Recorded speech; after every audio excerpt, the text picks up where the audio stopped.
Okey, Assalamualaikum warahmatullahi wabarakatuh. Bismillahirrahmanirrahim.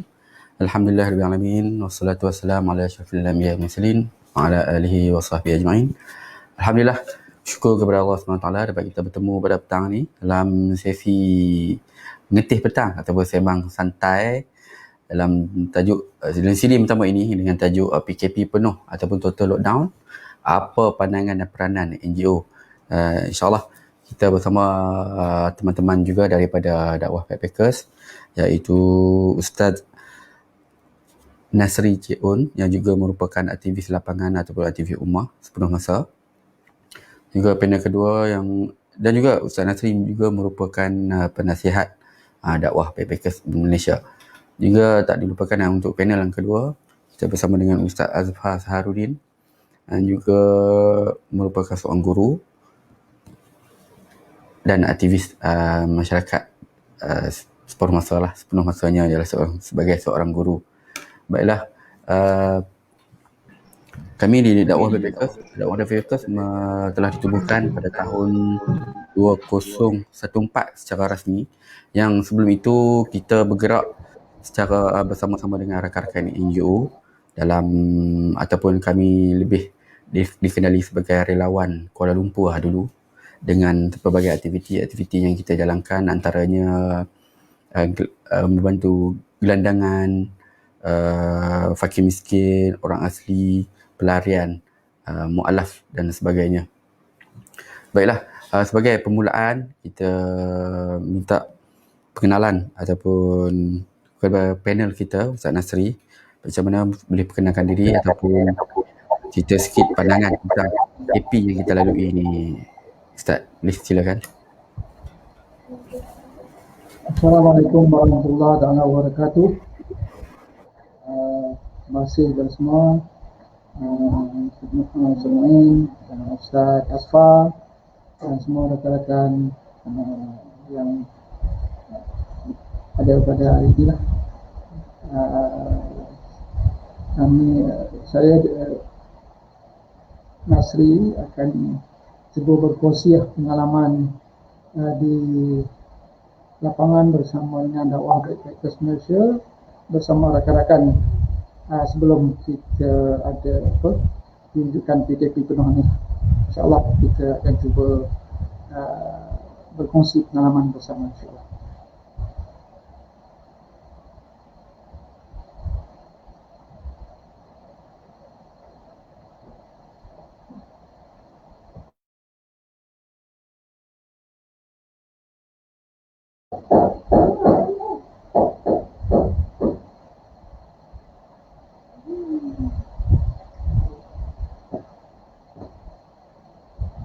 Tak dengar. Okey, seterusnya kepada Ustaz Azfar. Macam mana keadaan sepanjang PKP ini sebagai seorang guru dan juga seorang aktivis masyarakat? Macam mana Ustaz Azfar melalui masa PKP ini? Dikongsi kepada pendengar kita.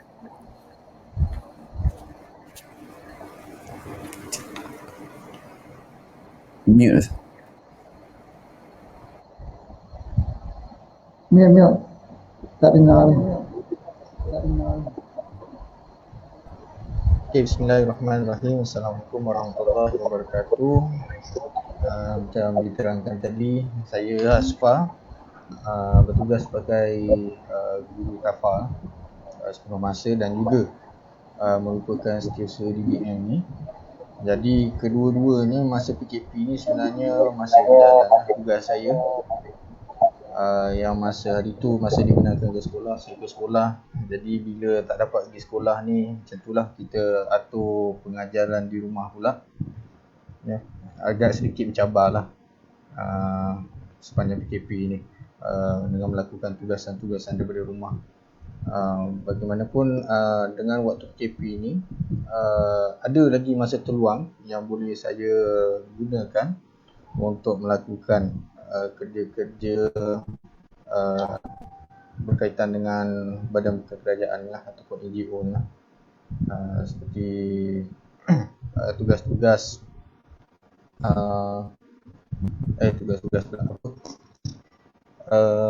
misi-misi lah Tapi yang dibenarkan oleh kerajaan dan kita buat di dalam negara sajalah.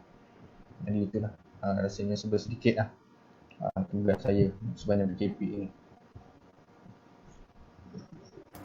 Dan Ustaz Nasir sebagai aktivis 10 masa lapangan, aktivis lapangan dan aktivis umum 10 masa, apa pandangan Ustaz dengan NGO membantu ke sepanjang PKP ini? Okey, maksudnya terhadap dakwah backpacker sendiri ataupun NGO lain? Dakwah backpacker sendiri dan juga ataupun kita lebih kepada general aktiviti NGO lain juga. Okey, terima kasih Encik Main. Sebenarnya ada hikmah sebenarnya kita berada di PKP penuh ni. Walaupun pihak kita di Backpackers Malaysia tidak sepenuhnya bergerak, tetapi masih lagi sama-sama membantu kepada mereka yang memerlukan dengan kaedah-kaedah PKP yang sepatutnya lah. Seperti mana yang kita sudah maklum, kali-kali akhir kita membantu masyarakat di luar sana sebelum PKP adalah kita bersama-sama dengan rakan-rakan orang asli di Pulau Ketam penghujung bulan 4 sebelum puasa tadi, masa puasa tadi dan juga dalam bulan puasa di Hulu Selangor. Dan inilah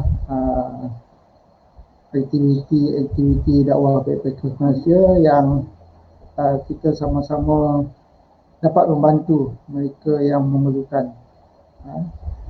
Dan kesempatan ini saya juga ingin juga berkongsi pengalaman kita lah sama-sama di sana. Kita dapat bersama-sama dengan orang asli di di Pulau Ketam, Kelang, dan juga bersama dengan rakan-rakan Tafiz, Mak Tafiz di sana, Mak Tafiz Mandarin, dan di sana banyak kita berkongsi pengalaman kesusahan mereka menghadapi suasana bulan puasa itu sendirilah. Macam kita sebelum PKP pun, sebelum PKP penuh, kita agak kesulitan lah untuk kita meneruskan kehidupan kita ni. Cuba bayangkanlah mereka yang ada di sana. Dan juga bukan itu saja, kita juga sebenarnya mengalami semua masalah yang sama, tetapi berbeza saja. Dengan kita sendiri pun kehidupan kita agak terbatas, tidak boleh ke mana-mana, tidak boleh ke luar daerah, tidak boleh ke luar negeri, tidak boleh ke luar untuk meneruskan aktiviti yang kita menjadi rutin kita di dakwah Backpackers Malaysia lah. Walau bagaimanapun kaedah kita di dakwah Backpackers Malaysia untuk dalam musim PKP penuh ni, kita mempunyai kaedah-kaedah yang tertentu lah untuk kita sampaikan kepada mereka. Okey Ustaz. Jadi kita terus kepada Ustaz Azfar sebagai setiausaha DBM ataupun dakwah Backpackers. Cerita sikit, orang nak bertanya NGO ni apa dia ni? Okey. Ni menurut pandangan saya lah, NGO ni maksudnya non-governmental organisation ataupun bahasa Melayunya badan bukan kerajaan. Jadi bila badan bukan kerajaan ni maksudnya kita ni dia ditubuhkan sendiri ataupun siapa je orang awam, dia mempunyai satu matlamat tertentu ataupun tujuan tertentu. Jadi dia nak capai itu secara bersama. Jadi dia boleh tubuhkan satu NGO.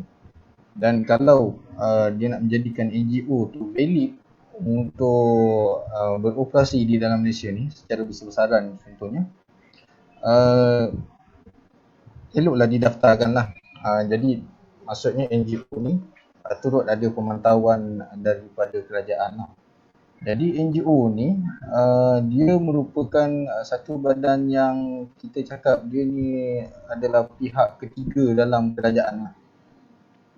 Jadi maksudnya dia menjadi pengimbang antara pemerintah, kerajaan dan juga rakyat.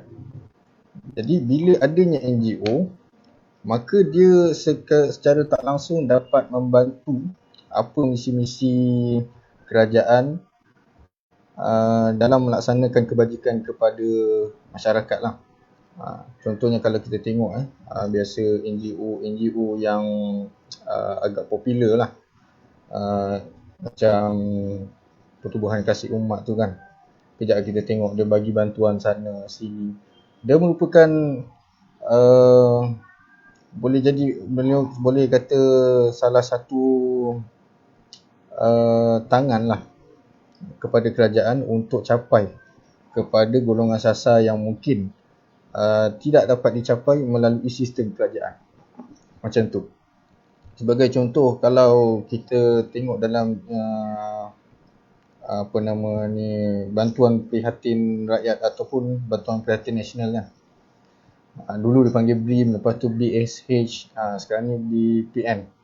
Okey, dia ada kriteria untuk membantu. Contohnya untuk golongan B40 dan sebagainya. Tapi masih ada syarat-syarat tertentu yang mana menyebabkan ada sebahagian masyarakat ni kadang-kadang dia tak lepas sebab benda tu tak kena dengan kriteria. Tapi bila ada NGO, maka NGO ni lah yang membantu.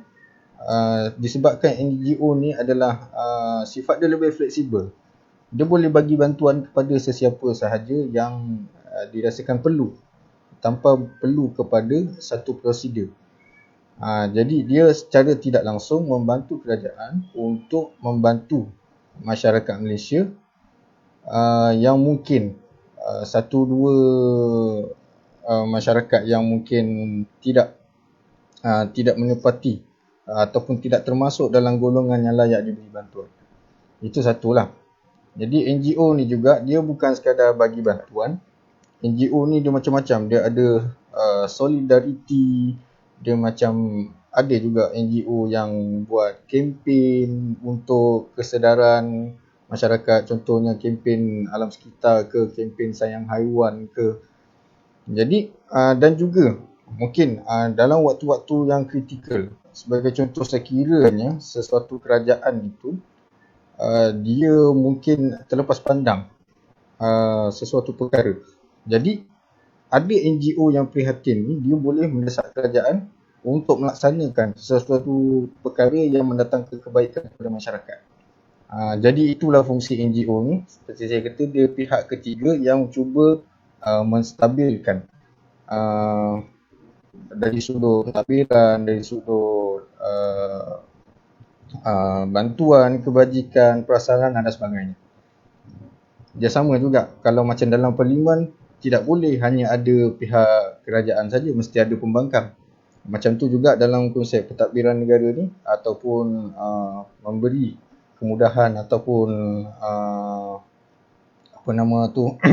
kebajikan kepada rakyat ni, dia pun perlu ada check and balance lah, badan yang check and balance untuk kerajaan menjalankan tugas-tugas dia. Itu dia. Jadi itulah yang dimaksudkan dengan NGO ni. Mungkin juga ada NGO yang sebenarnya ditubuhkan bertujuan untuk mengumpulkan ahli tu untuk mencapai satu tujuan sendiri-sendiri je, macam alumni dan sebagainya. Itu pun dikatakan NGO juga sebab dia berdaftar kan. Tapi peranan dia tidaklah mungkin setiap NGO tu dia peranannya lain-lain lah. Okey, betul. Okey, baik, berdasarkan apa yang diceritakan, diterangkan oleh Ustaz Asfar, peranan NGO itu sendiri. Jadi nak tanya kedua panel kita ni, sejauh mana peranan NGO dalam membantu kerajaan untuk kita meringankan ataupun membantu juga masyarakat termasa dalam PKP ni. Kita mula dengan Ustaz Nasri. Mute Ustaz. Mute.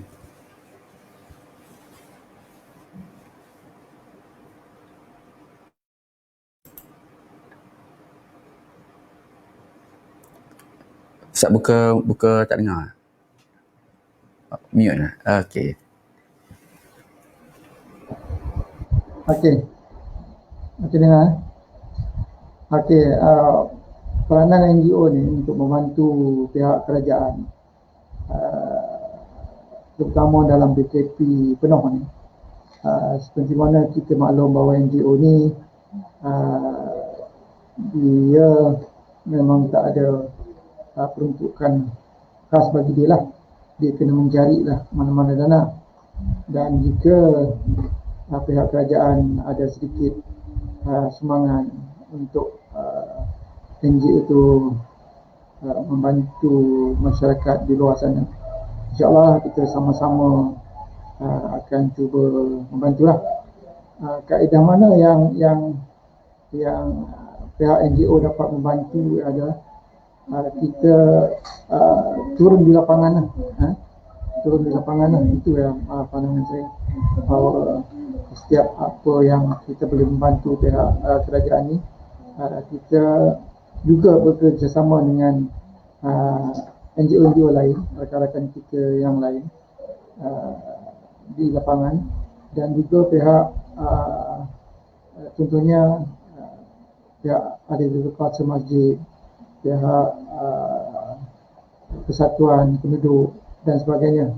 Mereka ni lah yang dapat mengenal pasti siapakah sasaran yang kita perlu bantu, terutama dalam musim PKP kita ni lah. Dan juga peniaga-peniaga yang berpendapatan harian tu, yang mana jika mereka tidak meneruskan perniagaan mungkin seminggu, ini juga akan menjejaskan pendapatan mereka. Jadi pada soalan yang tadi tu, yang Cik Muin utara daripada saya itu, setakat mana NGO dapat membantu mereka, di sini maksud saya kita akan bersama-sama dengan apa yang saya sebut tadi, di lapangan, supaya kita menyalurkan apa permasalahan mereka di lapangan tadi itu, untuk kita sama-sama mengenal pasti mereka yang perlu dibantu, terutama sekali dalam musim PKP ni. Memang mereka agak terjejas sangatlah dengan pendapatan mereka yang tidak seberapa. Contoh yang saya bagi tadi tu, jika dia menjual tepi jalan, pendapatan dia satu hari 20 ke 30 ringgit. Kalau seminggu ataupun 2 minggu mereka tak berniaga, jadi pendapatan mereka agak terjejas lah. Jadi apa yang perlu pihak NGO dapat membantu adalah menyalurkan pada kerajaan mereka ini untuk sama-sama kita bantulah. Dan sebenarnya bukan pihak kerajaan saja yang perlu bantu mereka yang seumpama ini. Sebenarnya masyarakat di luar sana pun sebenarnya perlu juga mengambil berat tentang mungkin mereka yang mengalami masalah itu adalah jiran mereka, adalah penduduk kampung mereka, mungkin ahli karah mereka. Itu maksud saya. Mungkin ada pandangan lagi daripada Ustaz Asfar. Ustaz Asfar, ada pandangan atau macam mana? Nak tambah arah sikit.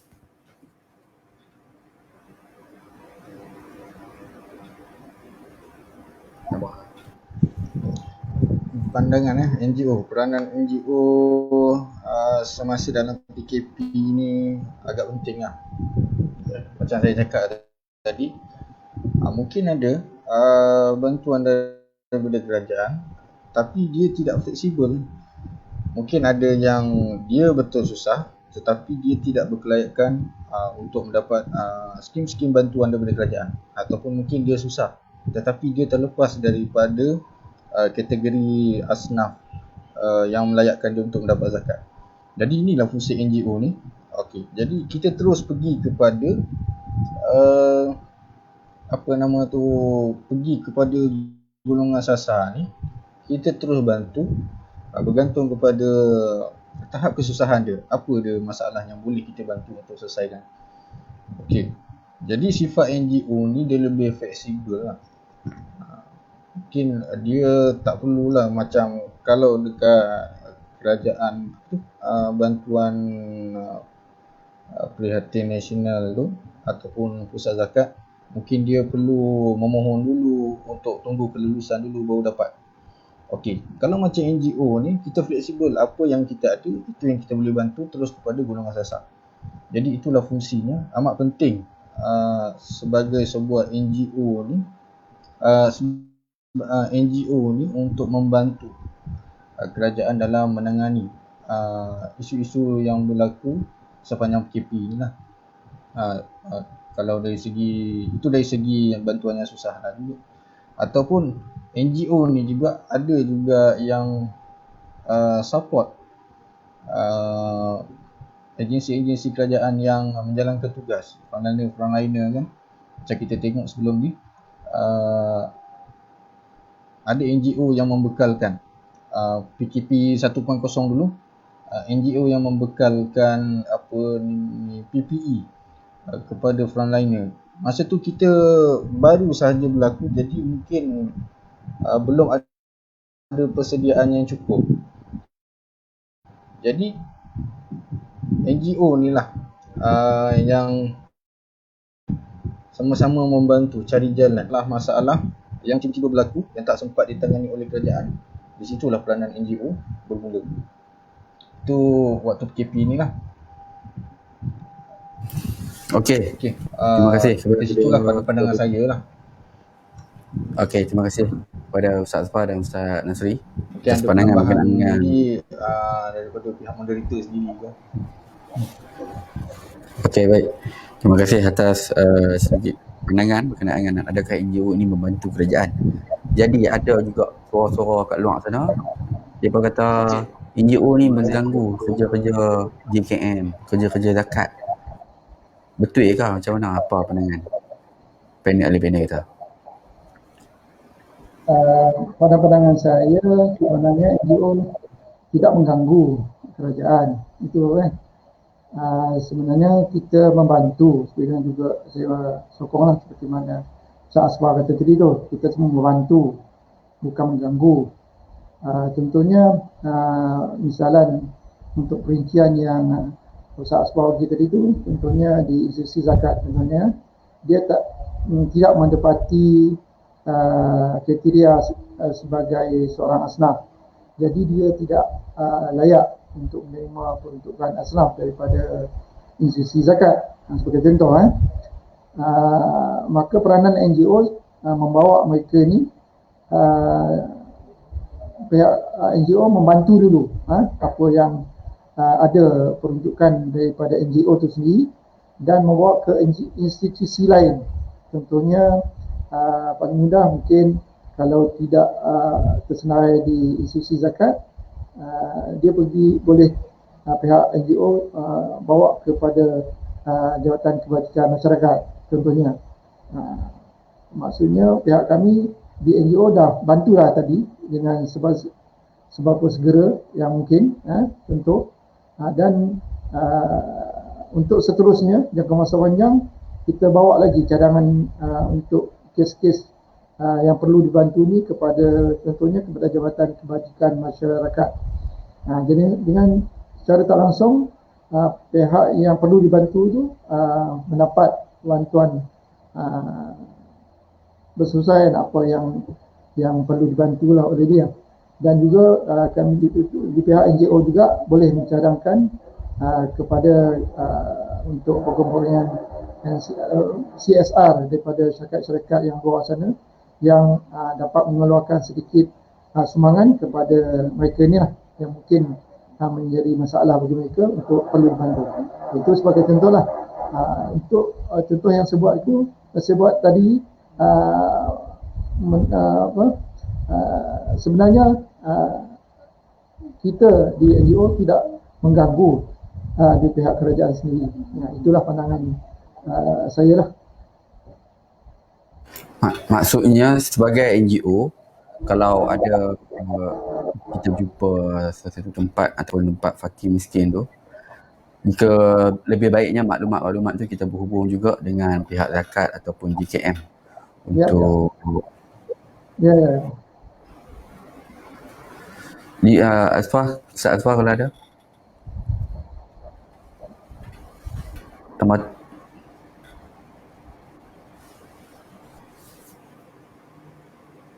Mute. Okey, seperti yang saya katakan tadi, kita juga NGO ni turut membantu sebagai tangan ketiga dalam kerajaan lah. Tangan ketiga yang akan cuba menyalurkan bantuan yang lebih terperinci kepada masyarakat yang memerlukan lah. Dalam situasi PKP ni, tiba-tiba macam-macam boleh jadi. Orang yang berniaga tiba-tiba tak boleh berniaga. Orang yang mungkin sebelum ni ada kerja tiba-tiba dah tak ada kerja.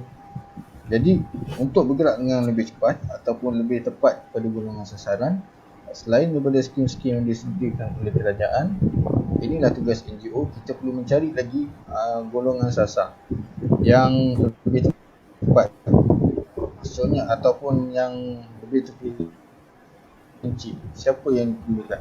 Mungkin daripada mungkin kita collect sendiri data-data ataupun berdasarkan kepada campuran kita dengan masyarakat. Jadi daripada situ kita tahu siapa yang perlu dibantu, siapa yang betul-betul memerlukan bantuan. Tidak hanya menilai kepada melalui dalam sistem. Kalau dalam sistem kita disuruh dinilai berdasarkan apa yang kita isi, gaji dan sebagainya. Tapi melalui benda tu boleh keluar daripada dalam sistem, kita akan terus pergi kepada golongan sasaran berdasarkan apa yang kita tengok, apa yang kita dapat. Sama ada maklumat daripada pemerhatian kita ataupun maklumat yang diberikan sendiri daripada golongan sasaran. Itulah. Jadi ada bantuan-bantuan yang diberikan berdasarkan. Okey, mungkin terkeluar. Okey Ustaz, Ustaz dah bagi sedikit penjelasan berkenaan dengan DBM, berkenaan soalan daripada audiens kita, bagaimana cara DBM dalam menangani masalah isu-isu bersama komuniti, terutamanya dalam waktu PKP, pandemik. Okey. Dakwah Backpackers Malaysia dalam usaha kami di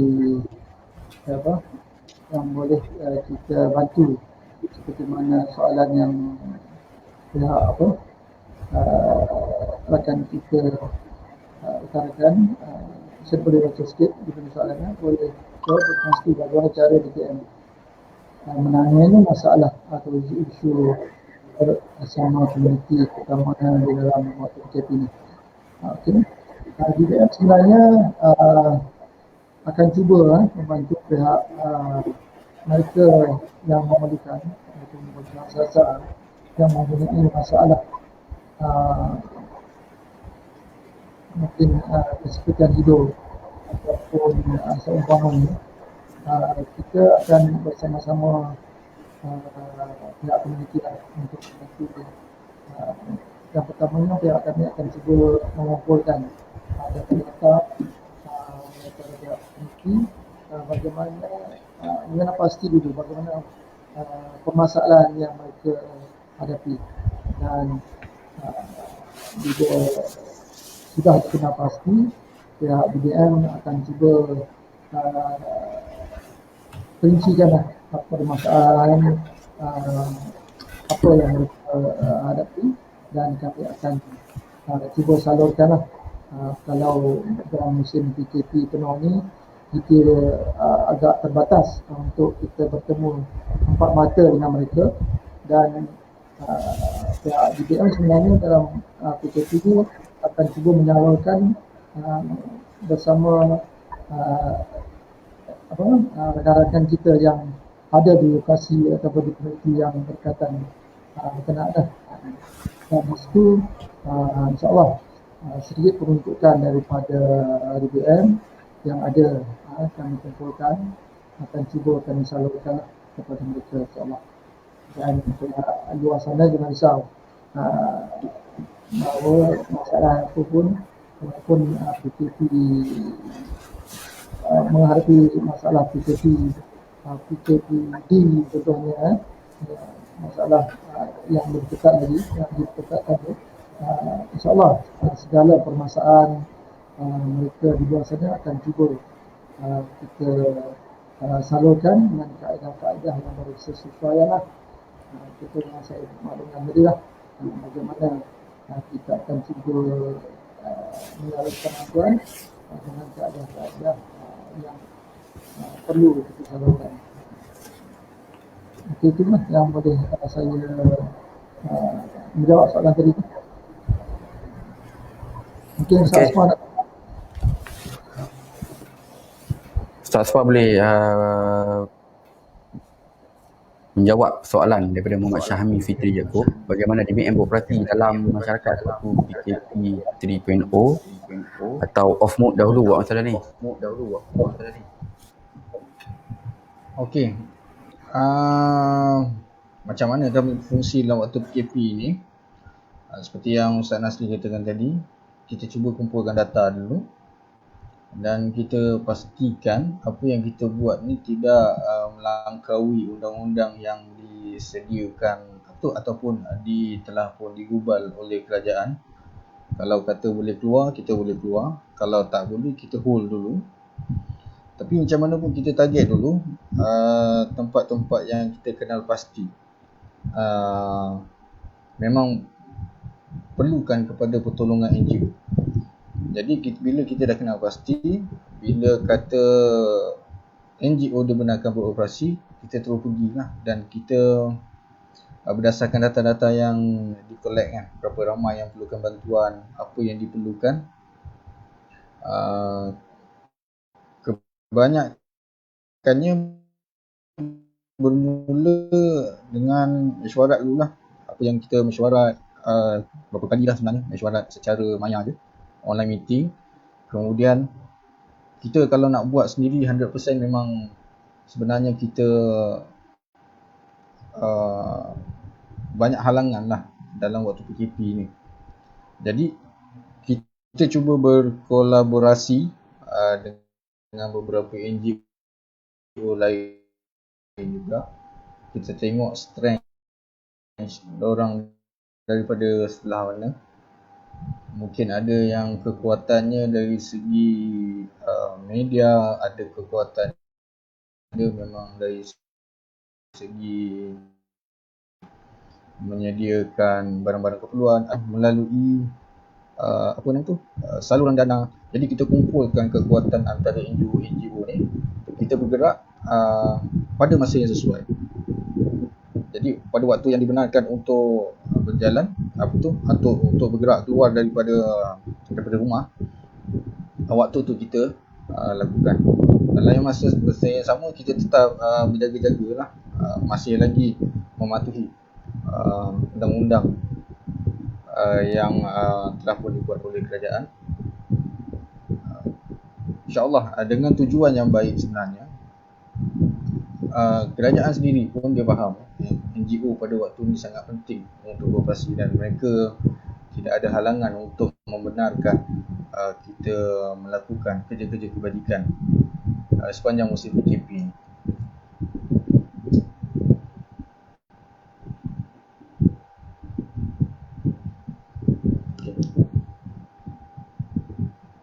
Okey, baik. Untuk soalan Fadli Wahid, PKP 3.0 merupakan satu tamparan hebat oleh semua. Banyak SOP yang diperketatkan bagaimana cara penyumbang ingin menyumbang. Dan soalan tambahan dia, kalau menyumbang, adakah NGO itu turun menyampaikan sumbangan tersebut ataupun hold dahulu, tunggu habis lockdown baru sampaikan barang tu? Okey, saya tambah. Saya tambah untuk menjawab soalan tu. Bagaimana memanglah banyak SOP yang perlu kita akan hadapi SOP terutama dalam PKP penuh ni lah. Memang susah kita nak bersemuka ataupun berhadapan dengan mereka yang mengalami masalah. Memang saya akui lah, ia merupakan satu cabaran hebat bagi kami di NGO lah. Sebagaimana yang pengalaman yang dah kita lakukan dalam minggu ni sebenarnya, seperti mana saya maklumkan tadi lah, yang kita akan cuba mengenal pasti mereka tu, untuk kita senaraikan dulu apa permasalahan dia, dan juga kita akan bekerjasama dengan sahabat-sahabat NGO di lapangan dan juga pihak komuniti yang kita dah pun bekerjasama, tentunya pihak ahli kuasa masjid, surau dan sebagainya lah, dan ada juga kuasa penduduk dan sebagainya. Dan untuk tambahan untuk memudahkan para penyumbang untuk bersama-sama kami di Dakwah Backpackers Malaysia, mudah jelah kita sebenarnya ada akaun boleh dapatkan di laman web kami lah, di IG pun ada, di Facebook pun ada, untuk sama-sama kita menyumbang. Dan insyaAllah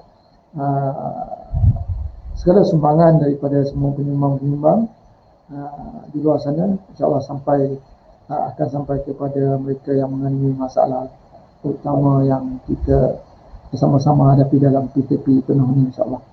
Dan rakan-rakan yang luar sana yang ingin menyumbang boleh lihat dalam Facebook untuk nombor akaun di Dakwah Backpackers Malaysia dan juga di IG dan sebagainya.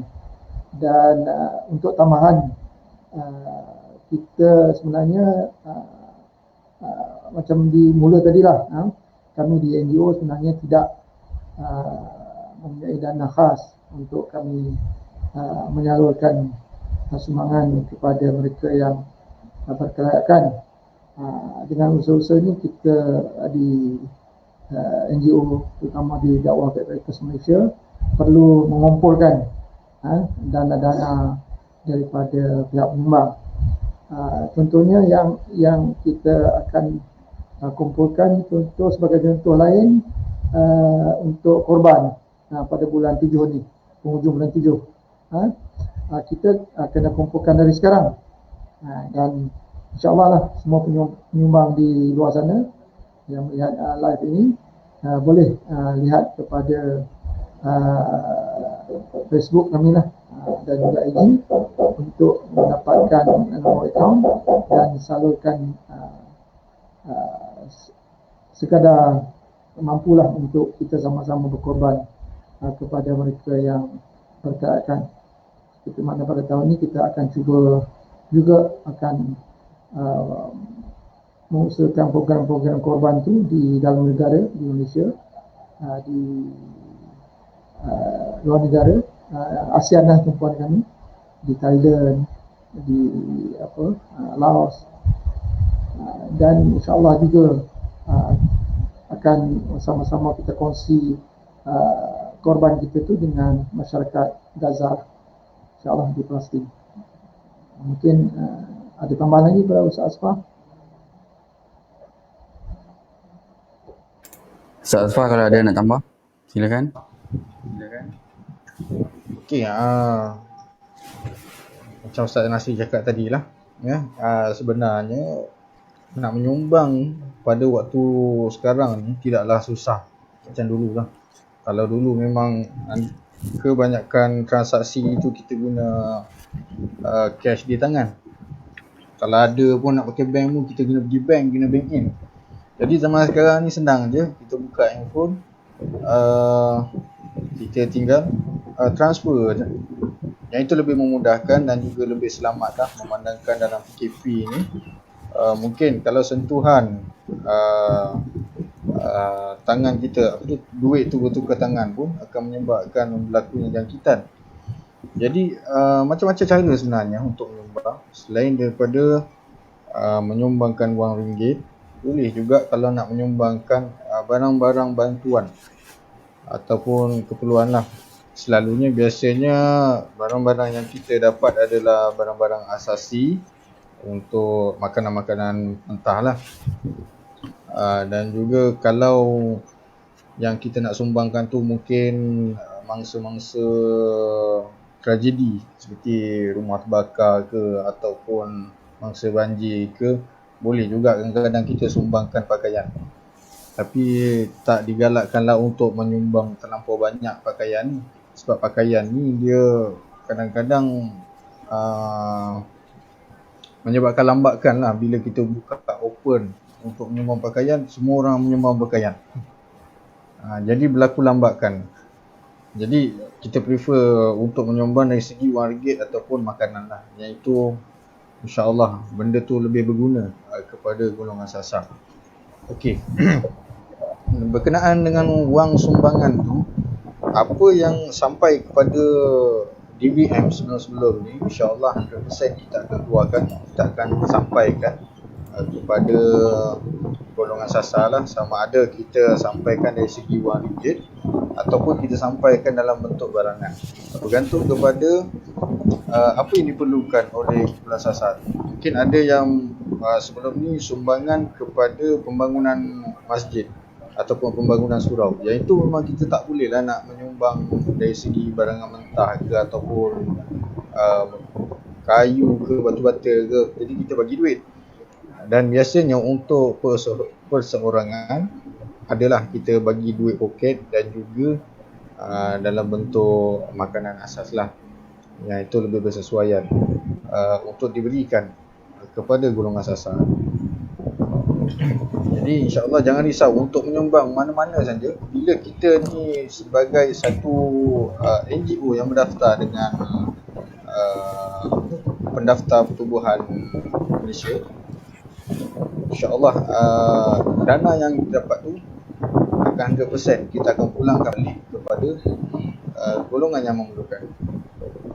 Jadi itulah sedikit saya rasa harap dapat menjawablah soalan yang diberikan oleh penonton.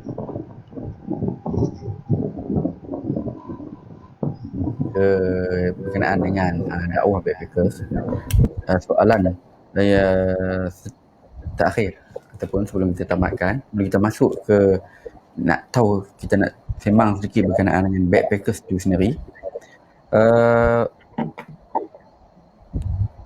Solusi sejauh mana kebersanan NGO ni dalam membantu untuk meringankan beban kepada masyarakat ataupun mengurangkan sedikit bebanan masyarakat, terutamanya orang fakir miskin lah, yang selalunya NGO akan membantu kan. Sejauh mana adakah kebersanan NGO membantu dalam kepada masyarakat? Pada pandangan saya, di dakwah Backpackers Malaysia dalam menangani masalah isu bantuan kepada masyarakat di lapangan tu ataupun golongan sasar kita. Saya cuma nak ulas sikit peranan dakwah Backpackers Malaysia. Sebenarnya dakwah Backpackers Malaysia kita sebenarnya tumpukan kepada 4 ataupun 5 golongan sasar lah. Fakir, miskin, mu'alaf, non-muslim dan juga pelayan. Itu tumpuan dakwah Backpackers Malaysia setakat ni. Dan insyaAllah 5 sasaran yang kami target ini insyaAllah akan cuba kami ada-adakan peruntukan yang sedia ada lah. InsyaAllah kita terus memang yang sedia ada. Dan insyaAllah seperti mana soalan tadi, setakat mana kita dapat membantu mereka di lapangan sana. Sebenarnya kalau kita nak ikutkan, kalau kita nak puaskan setiap bulan memang kita tidak dapat membantu sepenuhnya lah. Dan insyaAllah kita setakat mana kita mampu, insyaAllah kita akan cuba membantulah. Ikut pengalaman dakwah Backpackers Malaysia, kalau bantuan contohnya masa banjir, masa berlaku di Pahang dulu, kita juga turut membantu walaupun tidaklah keseluruhan mereka yang menghadapi masalah banjir di Pahang sana kita keseluruhannya membantu, tapi kita juga bersama dengan rakan-rakan yang lain untuk kita sama-sama membantu. Okay. Contoh lain di perkampungan orang asli di seluruh Malaysia sebenarnya, bukan saja kita kalau kita tengok memang banyaklah sudut-sudut perlu dibantu kepada mereka ni. Contohnya orang asli tu kan, dengan perlu dibantu dengan keadaan rumah dia, dengan keadaan kehidupan dia, makan minum dia setiap hari. Dan terutama yang memberi kesannya sekarang ni lah, PKP penuh ni, mungkin mereka pun yang bekerja di luar tak boleh nak keluar, jadi menjadi beban mereka. Dan insyaAllah setakat mana yang kita beri dakwah Backpackers Malaysia salurkan untuk bantu golongan sasar seumpama ni, kita akan cubalah. Dan pengalaman lain dakwah Backpackers Malaysia membantu contohnya pemandu teksi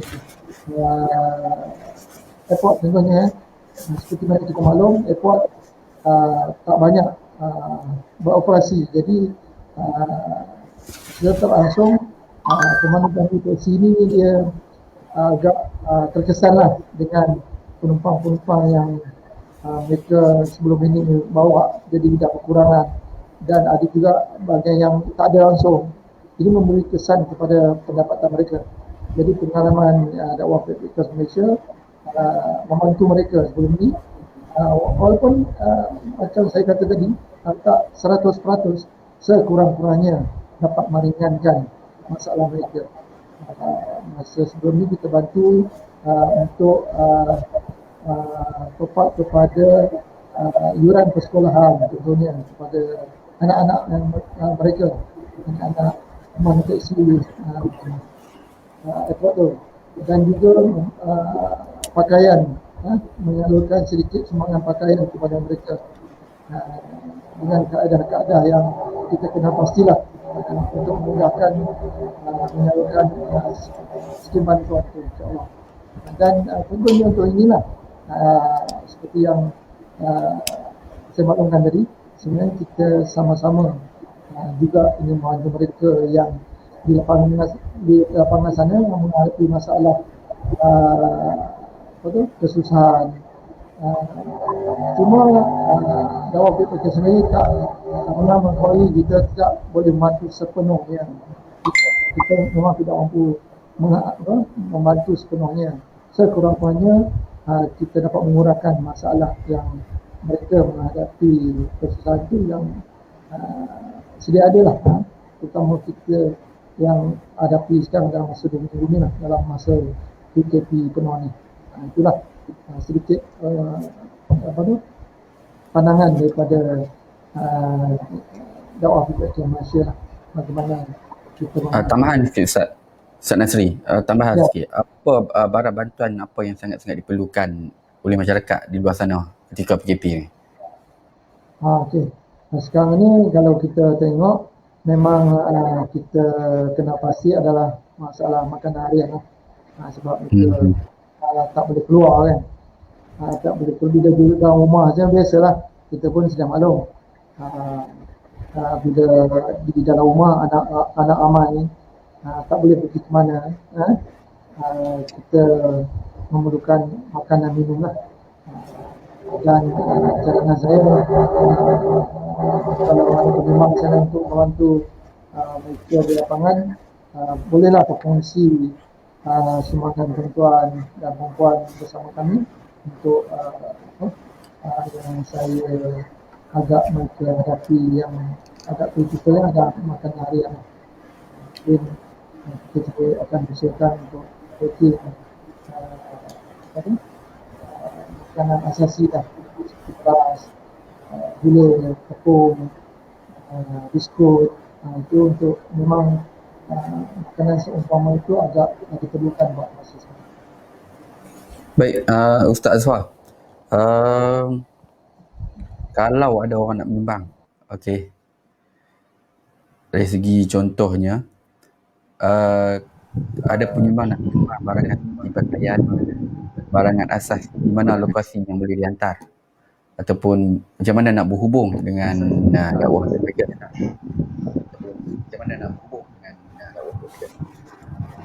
Okey, untuk lokasi ataupun nak sumbangan, saya jawab Cik Muin Ya. Okey. Untuk barangan ni boleh contact kita orang lah. Nanti kita akan bagi location lah. Untuk yang mana ahli-ahli kita ni ada dekat seluruh Malaysia. Dekat Kedah ada, dekat Selangor, KL sampai JB pun ada, Sabah Sarawak pun ada. Jadi kalau nak tu, nanti boleh terus PM ke kita punya page Dakwah Backpacking Malaysia, social media lah. Dekat situ nombor telefon pun ada, social media lah, contact dari situ. Nanti akan kita kumpulkan lah. Dan insyaAllah setiap apa yang anda sumbangkan tu akan kita update lah dari masa ke semasa dekat page, dekat YouTube pun ada, kat Instagram, Twitter, semuanya kita update lah apa aktiviti yang kita buat. Jadi anda yang menyumbang tu boleh nampak sendiri lah hasil sumbangan anda ke mana kita salurkan. Jadi sekali lagi, kalau untuk menyumbang macam pakaian ataupun barangan asas ni tadi, boleh PM lah dengan nombor-nombor telefon yang telah pun tertera di page Dakwah Backpacking Malaysia. Okey, baik Ustaz Nasri. Apakah program yang terdekat yang akan datang yang akan tengah diusahakan oleh Dakwah Backpackers? Okey, program Dakwah Backpackers Malaysia yang paling terdekat ni, saya pun dah maklumkan diri, kita akan cuba usahakan untuk mengumpul dana bagi program yang kita buat di dalam Malaysia untuk bulan Korban nanti lah.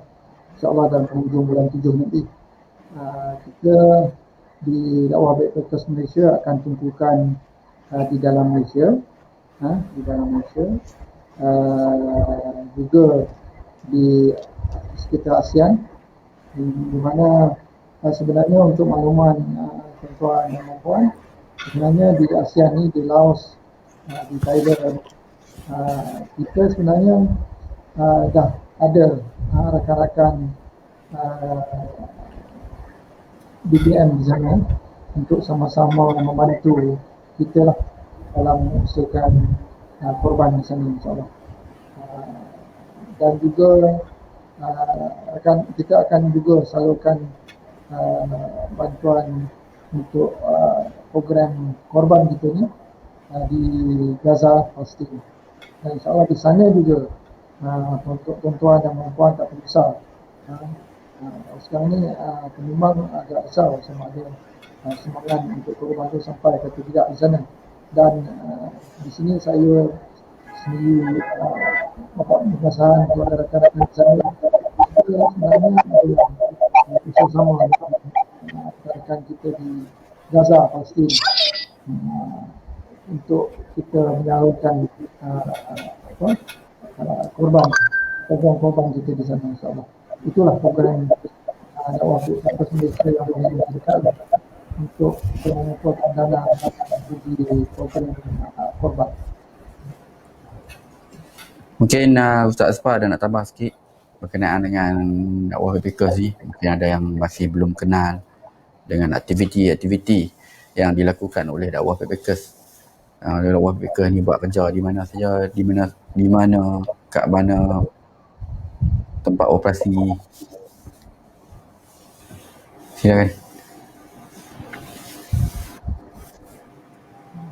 Okey, dakwah backpacker Malaysia ni aktivitinya buat masa sekarang ni kebanyakan ni kita memang bagi bantuan-bantuan lah, bantuan kebajikan, dan juga seperti namanya kita juga menjalankan program dakwah lah, terutamanya kepada orang-orang asal. Jadi orang-orang asal ni kita perlu bagi perhatian lah. Dia ni boleh kata sebagai tuan rumah. Jadi tuan rumah yang dia hidup dalam kelompok masyarakat dia sendiri. Jadi kita sebagai orang yang macam mana nak cakap, mempunyai kelebihan dari segi pengetahuan agama Islam, jadi rasanya memang kita terpanggil untuk sama-sama berkongsi berkenaan dengan agama Islam ni kepada masyarakat orang asal di luar sana. Mungkin sekarang ni kalau lihat di Selangor ni kebanyakannya orang asal ni pun setiap kampung tu memang dah ada lah penduduk-penduduk yang telah berislam. Tetapi maksudnya dakwah yang berterusan secara konsisten perlu diberikan agar sama-sama kita memahami ilmu tentang Islam tu kepada orang asal lah. Jadi selain daripada itu, selain daripada dakwah kepada orang asal, turut kita ada buat beberapa program menyampaikan makanan food pack kepada gelandangan. Itu pun dengan kita bekerjasama juga dengan NGO lain yang memang dia special bab memberikan makanan kepada gelandangan. Jadi kita macam joint venture. Jadi bila kita tak ada data tu, jadi bila kita joint venture dengan NGO yang memang dia orang kata full time bagi perhatian kepada golongan gelandangan ni, jadi lebih senang lah kerja kita menyalurkan apa yang diperlukan oleh gelandangan tu, dan kita sama-sama turun padang beri bantuan kepada gelandangan terutamanya di sekitar Kuala Lumpur. Dan selain daripada tu, waktu PKP ni kebanyakan kita beri bantuan berupa makanan, barangan asas lah kepada golongan-golongan yang memerlukan. Ada juga kita bagi pakaian sekolah kepada anak-anak sekolah yang bapa dia kehilangan punca pencarian nafkah kan. Jadi kita bagi bantuan persekolahan berupa pakaian lah. Jadi kalau nak kira yang dulu-dulu sebelum penumbuhan DBM ni, banyak lah yang kita buat ya. Kita pergi kita banyak menyuarakan hak kepada negara-negara yang ditindas ya, macam Palestin, Syria. Tapi itu lama dulu lah. Dan sekarang ni kita tidak fokus 100%, tapi masih lagi mengambil tahu ataupun kita masih lagi bersolidariti kepada masyarakat-masyarakat Islam yang ditindas di luar sana, Palestin, Syria, Rohingya, ada juga di Mindanao, Selatan Thai. Jadi kita bersolidariti untuk mereka. Dan sekarang ni usaha kita lebih kepada dalam negara terlebih dahulu lah. Dan insyaAllah satu masa nanti kalau border Malaysia telah pun dibuka balik, kita akan mulakan balik lah rancangan kita untuk menyampaikan bantuan-bantuan ke luar negara pula, insyaAllah. Okey, baik, terima kasih. Dan untuk penutupnya, akhirnya, boleh kata-kata terakhir daripada Ustaz Nasri. Silakan.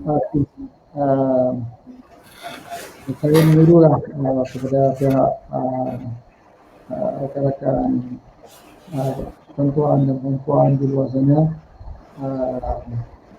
biarlah kita sama-sama berganding bahu untuk membantu masyarakat yang menghadapi kesusahan, golongan masa yang perlu dibantu.